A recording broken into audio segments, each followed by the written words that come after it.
It started on a Thursday morning, one of those unusually humid spring days in suburban Georgia, where the air sticks to your skin like the judgmental stares of the HOA board.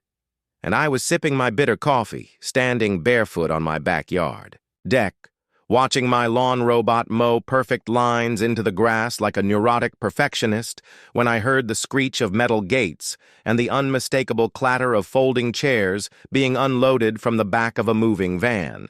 I frowned, peering over the privacy fence I had installed after a 6-month battle with the HOA over aesthetic conformity, and there she was, Karen Carmichael, the tyrannical president of the Sunnyvale Heights Homeowners Association, barking orders at 2 poor delivery guys sweating through their tuxedo rental warehouse polos, waving a clipboard like she was directing a Broadway musical. No, the altar goes here, not there. We can't have the bride walking toward the compost bins, she shrieked. And I, mind you, had no idea why anything resembling an altar was being assembled at all, much less directly on my back patio, the one attached to my house, the one I paid taxes on, the one Karen had repeatedly fined me over for, having unregulated fairy lights and non-standard planter arrangements. Curiosity turning rapidly into dread, I pulled on sandals, shoved open the gate, and marched over, catching the unmistakable whiff of florals and irritation in the air. And I said, "Excuse me, Karen, what the hell is going on here?" To which she spun around, perfectly shellacked hair unmoving, and replied with that passive-aggressive smile she had trademarked since 1998. "Oh, hi, Nathaniel. I meant to leave you a note. Such a busy week, but the board has approved a temporary easement of your patio for this Saturday only. It's just a few hours for my daughter's wedding, and we simply needed the extra space for the guests. I'm sure you understand." And as my jaw slackened, in confusion, she launched into a monologue about how this would be a wonderful community event, how everyone else had agreed it was perfectly reasonable, and how technically my backyard wasn't exempt from shared recreational use if the HOA deemed it necessary for community enrichment, which I later confirmed was a complete fabrication after combing through 70 pages of bylaws and discovering not a single reference to involuntary wedding hosting on private property. But that didn't stop Karen from commandeering my patio like a budget Martha Stewart with a God complex, and over the next 2 days, I watched in increasing horror as porta-potties were dropped beside my garage, as floral arrangements blocked my dog's bathroom path, as my herb garden was trampled by stiletto heels belonging to wedding coordinators who acted like my property was just an extension of the country club, and worse, I was never asked, never invited, and certainly never compensated. And when I sent a polite but firm email expressing my opposition, Karen replied with a single sentence, "The community appreciates your spirit of generosity," followed by a smiley face emoji that felt like a slap to the face. And so I decided, somewhere between the installation of an archway made of repurposed driftwood and the arrival of a professional string quartet, that if they were going to treat my home like a venue, they'd get a venue experience, specifically one that tested the limits of high heels and balance, because late that night, while Karen and her crew had gone home to dream of calla lilies and charcuterie boards, I slipped outside with 3 industrial-size bottles of glycerin-based soap gel, the kind used in commercial haunted houses to make floors terrifyingly slick, and with quiet glee, I coated every inch of my patio floor, every square foot beneath the rented white canopy, every inch around the altar, and I made sure it was invisible under the early morning dew. And then I waited, sipping my coffee on Saturday morning like nothing was amiss, watching guests begin to arrive in dresses and pastel suits, heels clicking confidently toward what they believed was a solid ceremony ground. And I'll admit, the first few falls were almost too painful to watch, especially the groomsmen who performed a full split while trying to catch the flower girl. But then came Karen, holding her iPad like a general about to conquer Rome, stepping onto the patio with that smug little nod she always gave when she felt powerful, only to skid spectacularly into the wedding cake table, flipping the three-tiered fondant monstrosity into the lap of a gasping uncle, and suddenly, chaos erupted. Bridesmaids screaming, guests trying to help but slipping themselves, folding chairs collapsing like dominoes, and all I did was stand by my kitchen window, sipping my third cup of coffee, pretending to be horrified. When Karen pounded on my door, covered in icing and fury, demanding to know what I had done to ruin her daughter's most special day, to which I blinked innocently and said, "Karen, I told you my patio wasn't up to code for events. I was worried someone might fall. And when she threatened legal action, I said I had video footage of her unauthorized occupation of my property, complete with timestamps, and that I'd be happy to forward it to both my lawyer and the HOA Oversight Committee," and she blanched, her rage sputtering into sputtered threats about the board hearing about this, to which I replied that I looked forward to it, because I had a few items I'd love to bring up, like the misuse of association funds for her landscaping upgrades and the suspiciously nepotistic contracts her brother's company kept receiving. And in that moment, I watched something rare flicker in Karen's eyes. Fear. Not for me, but for her own power, her own reputation. And I knew this war was just beginning, because she'd embarrassed herself in front of 100 people, and worse, she'd lost control, which for someone like Karen was more unforgivable than public humiliation. And as the sun set over the remnants of the great wedding disaster of Sunnyvale Heights, I smiled to myself, knowing that retaliation was coming, but also knowing one thing for certain. She had started this fight, but I would finish it. The Monday after what local gossip quickly dubbed the Great Wedding Slip and Slide, I expected the storm to hit immediately. Summons, citations, maybe even a condescending knock on the door from Karen herself. But instead, there was silence, an eerie, calculated quiet that hung over Sunnyvale Heights like humidity before a thunderstorm, and I knew better than to believe it was over. Because women like Karen Carmichael didn't lose publicly and walk away, they regrouped, recalculated, and came back swinging with a clipboard in one hand and legalese in the other, which is why when a certified letter arrived that Wednesday, bearing the HOA seal and printed on that unnecessarily thick paper they always use to make threats seem official, I wasn't surprised to find a notice of property compliance re-evaluation, citing alleged infractions such as unapproved perimeter vegetation, improper outdoor lighting, non-standard paving textures, and even, my personal favorite, potential safety hazards due to unknown slippery substances on community-adjacent structures, all of which were transparent attempts at retribution, and while I could have ignored it or tried to appeal, I decided instead to weaponize their bureaucracy against them, because if Karen wanted to play HOA hardball, I'd show her that two could dance in that arena, so I spent the next week deep diving into the Sunnyvale Heights HOA charter, annotating it like a medieval monk decoding scripture, and what I found was a treasure trove of outdated clauses, contradictory language, and more loopholes than a skeezy tax manual, including a rarely referenced provision, Clause 12B, that allowed homeowners to call for a special audit of HOA board spending if they could demonstrate sustained pattern of selective enforcement.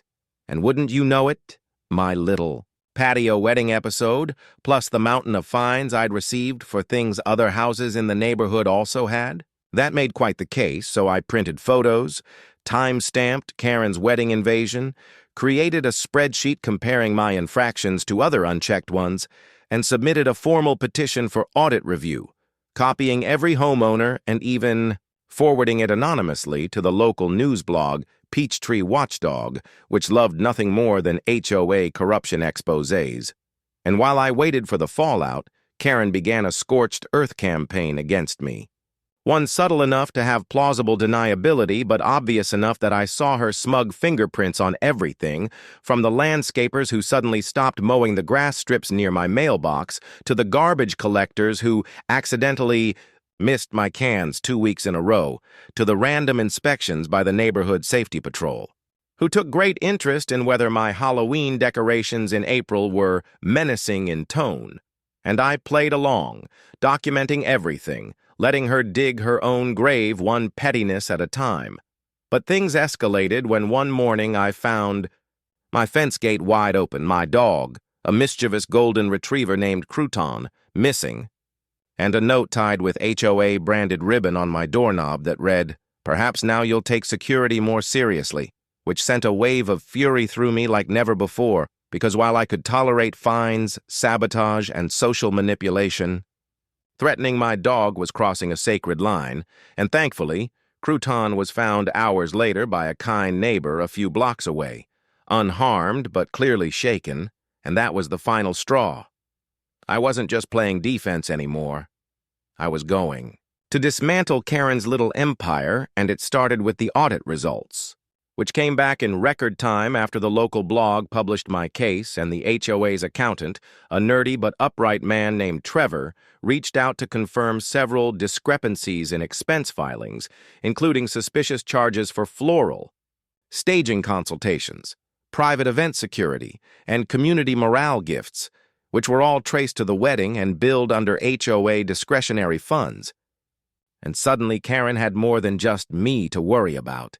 Homeowners started asking questions, showing up to board meetings, demanding transparency, and the pristine social mask Karen wore began to crack like a porcelain plate under pressure. But she wasn't done yet. No, she tried to rally her remaining supporters, painting me as an unstable loner trying to destroy our community traditions, even orchestrating a fake vote of no confidence against me. But it backfired. When it was revealed she had forged signatures on the petition, including one from a homeowner who had died 2 years earlier. And now the board was fracturing, whispers of impeachment spreading like kudzu. And all the while, I kept my cool, stayed polite, even offered lemonade at the next community potluck, which Karen boycotted, claiming it was hostile territory.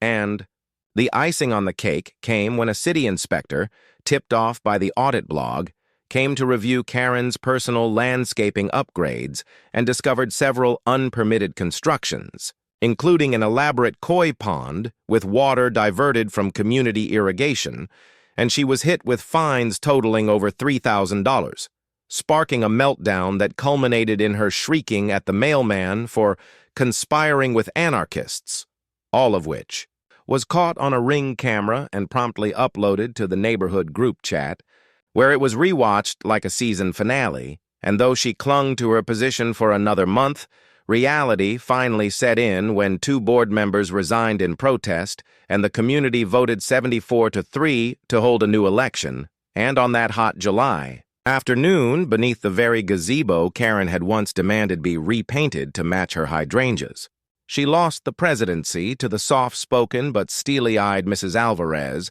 who ran on a platform of transparency and homeowner respect, and as Karen walked past me, no longer queen of her tiny kingdom, she didn't make eye contact, didn't speak, just muttered something under her breath that sounded like soap rat. And I smiled, because the war wasn't just over. It had been decisively won, not through brute force, but through strategy, patience, and a very well-placed smear of slippery gel. And as I stood on my patio once more, coffee in hand, dog at my side, I felt the summer breeze carry the scent of jasmine and quiet vindication, knowing full well that peace had finally returned to Sunnyvale Heights, or at least until the next HOA meeting. If I thought Karen Carmichael's removal from the HOA throne would mean the end of the chaos, the soothing silence of a neighborhood finally exorcised of its tyrant queen, then I severely underestimated how deep her roots had grown into the foundations of Sunnyvale Heights. Because what followed her humiliating defeat wasn't peace. It was a slow-burning Cold War where loyalties fractured like old vinyl siding under pressure, where neighbors who once waved at each other during evening strolls now crossed the street without looking up, where whispers of traitor and troublemaker echoed at block parties like ghost stories told by bitter adults instead of children. And despite Mrs. Alvarez doing her best to unify the community, to rebuild trust and transparency, and even suggest volunteer-led park days and bake swaps to bring us together again, the damage Karen had done during her reign wasn't so easily undone, especially when Karen herself hadn't truly left. Not emotionally, not physically, and definitely not psychologically, because though she no longer held the HOA gavel, she still lived 3 houses down in her prim colonial with its aggressively symmetrical rose bushes and that absurd marble lawn angel which now seemed less holy and more like a fallen guardian, cursed to watch over her smoldering legacy. And it became clear, painfully so, that she was planning something when anonymous complaints about noise levels, unregistered garden equipment, and suspicious late-night composting began flooding the HOA inbox, all written in the same font Karen used in her old newsletters. Brush script MT, a crime in itself. And though she denied sending them, Mrs. Alvarez found enough metadata in the email headers to confirm they all originated from the same IP address, Karen's. But rather than confront her outright, the board decided on diplomacy, assigning me, ironically enough, the role of community liaison to ease tensions, a decision so hilariously misguided that even I laughed. But I accepted, partly to protect my own interests, and partly because if I was going to be the villain in Karen's mind, I might as well control the narrative, and so I scheduled a visit, walked over with a clipboard of talking points, and knocked on her perfectly polished door, which opened not to Karen, but to her daughter, the bride from the infamous soap wedding, who looked at me with the exhausted eyes of someone who had seen too much Tool and not enough therapy, and she said, "She's in the backyard," muttering about bylaws, before vanishing like a ghost into the shadows of a house that had become a mausoleum of pride. And I found Karen seated in a white wicker chair, sipping what I assumed was gin from a crystal tumbler, staring at her koi pond as though it might reveal the secrets of revenge if she squinted hard enough, and when she finally spoke, it was not with anger, but with a chilling calm. "You think this is over because you embarrassed me?" she said, not turning her head. "But the community will learn what happens when it turns its back on order."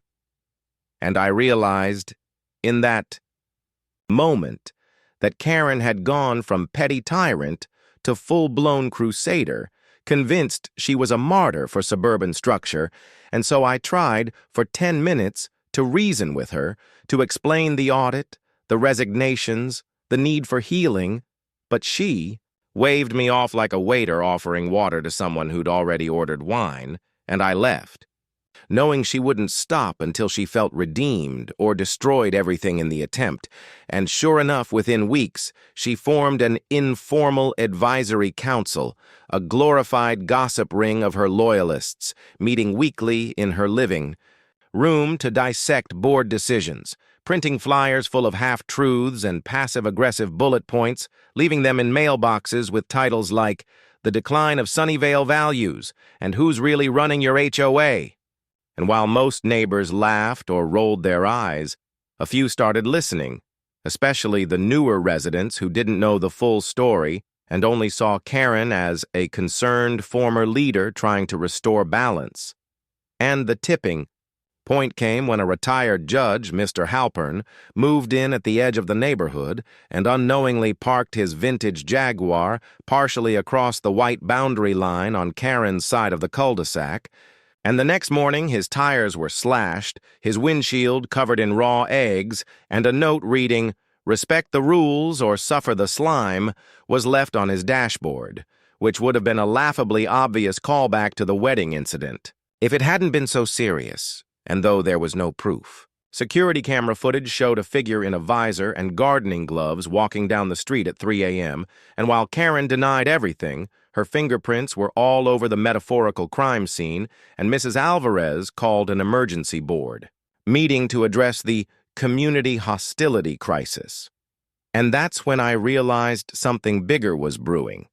Not just revenge, but a counter-revolution. And in classic Karen fashion, it wasn't being fought openly, but in whispers, with plausible deniability, and so I began compiling my own dossier, tracking which homes had received her flyers, which neighbors had suddenly changed their tune about HOA policies, even which local contractors Karen had been cozying up to again, all under the guise of informal project consultation. And the pattern was clear. She was rebuilding a shadow board, waiting for the next election cycle, hoping to quietly reclaim power before anyone realized she never truly left. And I couldn't let that happen, not after what we'd been through. So I went public, posted my entire dossier, emails, timestamps, comparisons, surveillance screenshots, on the neighborhood portal, not to shame her, but to warn the others that history was trying to repeat itself, and the response was explosive. Half the comments defending her with cries of cyberbullying and leave her alone already, while the other half applauded my transparency and called for a formal HOA bylaw amendment to prevent former board members from reassuming leadership within 5 years of removal. And in the middle of this storm, Karen did something no one expected. She disappeared, not just metaphorically but physically, vanishing for 10 days. No sightings, no emails, no flyers, no council meetings, and just as we began to wonder if perhaps the storm had passed for good, she returned not with rage, but with a press release.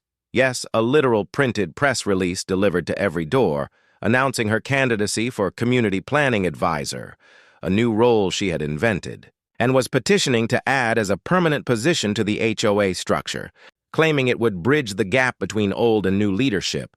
And I laughed out loud because it was so cartoonishly manipulative it felt like satire. But some people bought it, and the vote to add the position passed narrowly, and Karen, unopposed, stepped into her new role with a smile that made my skin crawl, and I realized the war wasn't over. It had just evolved. And if I wanted to truly protect Sunnyvale Heights from sliding back into dictatorship disguised as organization, I'd have to do more than expose her. I'd have to outmaneuver her at every turn, stay 3 moves ahead, and maybe, just maybe, beat her at her own game. It began the way all apocalypses in suburbia begin, not with fire, not with riots, but with a calendar invite, a simple notification on every Sunnyvale Heights homeowner's phone reading, HOA General Assembly, Special Session, Agenda. Article amendments, community planning oversight, code violation resolutions. But what that bland header truly meant, for those of us who knew better, was that this was Karen Carmichael's endgame. The moment she'd been slowly, insidiously engineering for months from the shadows of her self-invented community planning advisor position. And as I sat on my patio the night before the meeting, sipping a glass of cheap wine and watching Crouton try to dig a tunnel, under the birdbath like a furry Shawshank inmate, I felt that same weird tension I had the night before her patio wedding heist, a blend of anticipation and nausea, because I knew she wouldn't let this opportunity slip, not after everything. She'd clawed back, her influence, her reputation among the HOA traditionalists, even a few frightened new homeowners she'd lured in with promises of order and legacy and restoring neighborhood excellence. And though Mrs. Alvarez had held the line admirably, Karen's subtle campaign of fear, nostalgia, and bureaucratic manipulation had tilted the battlefield, and now, during this special session, she planned to introduce 3 amendments. First, that the community planning advisor would be granted project veto power over any board-approved initiatives that involved changes to shared spaces. Second, that the advisory role would become a permanent position, elected only every 5 years. And third, and this was the real snake under the rose bush, that anyone with 2 or more documented code violations would be barred from holding any HOA board position or casting votes in future elections for a period of 5 years, a blatant attempt to retroactively disqualify me, since thanks to Karen's smear campaign, I now had a colorful stack of citations for improper solar lighting, pet noise, and unauthorized lawn art, all of which I kept framed on my hallway wall like war medals. And I knew if these amendments passed, she wouldn't just have power again, she'd be untouchable. So I went to work, calling in every favor, every reluctant ally, every mildly annoyed neighbor who'd ever been fined for leaving their trash. Bins out 5 minutes too long, and I organized them into a block, quiet, tight, ready, and I printed every contradiction, every shady piece of paper trail I had on Karen, organized it into a 50-page dossier titled The Carmichael Compendium, and emailed it to the entire neighborhood with the subject line, "Before you vote tomorrow." Hanging still.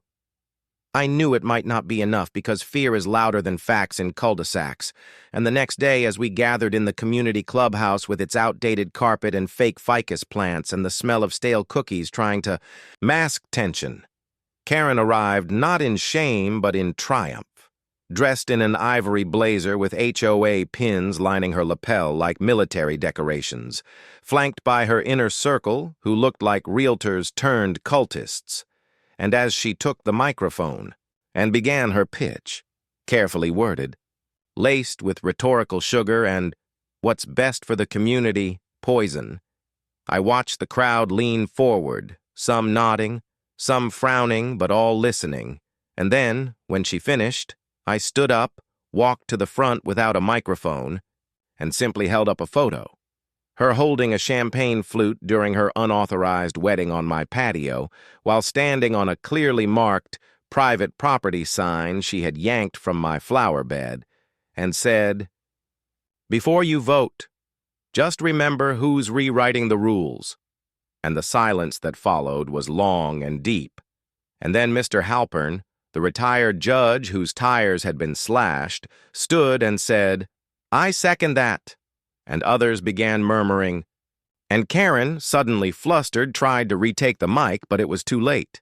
The vote was already in progress, and one by one hands rose, voices counted, and the final tally came in.